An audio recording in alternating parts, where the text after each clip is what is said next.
Welcome to సన్నిధి and snacks channel. ఈరోజు మనము పాలకూర ఉల్లికారం చేసుకుందాం. దానికి కావాల్సిన పదార్థాలు: పాలకూర ఇలా ముక్కలు ముక్కలుగా కట్ చేసుకోవాలి, 3 ఉల్లిపాయలు ఇలా ముక్కలు ముక్కలుగా కట్ చేసుకోవాలి, కారం 2 టీ స్పూన్లు, ఉప్పు 1 స్పూను 1 టీ స్పూను, 15 నుంచి 20 ఉల్లి రెబ్బలు, జీలకర్ర 1 టేబుల్ స్పూను, 2 ఎండుమిరపకాయలు, 3 to 4 స్పూన్స్ ఆయిల్, గార్నిష్ కోసం కొత్తిమీర. ఇప్పుడు తయారు చేసుకునే విధానం చూద్దాం. ముందుగా మనము ఉల్లిపాయలు, వెల్లుల్లి రెబ్బలు, కారం, ఉప్పు ఇవన్నీ వేసి మిక్సీ కొట్టుకోవాలి.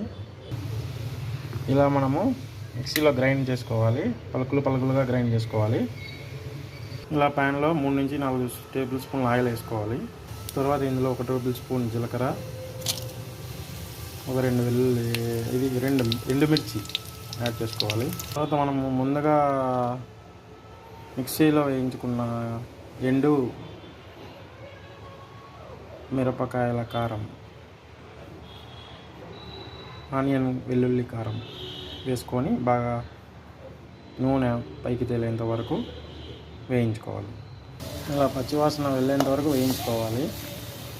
తర్వాత మనము తరిగించుకున్న పాలకు మొత్తం వేసి అన్నీ కలిపి వేయించుకోవాలి. నీరు మొత్తం ఫ్రై అయిపోతుంది, ఆయిల్ బయటకు తీలేంత వరకు మగ్గించుకోవాలి.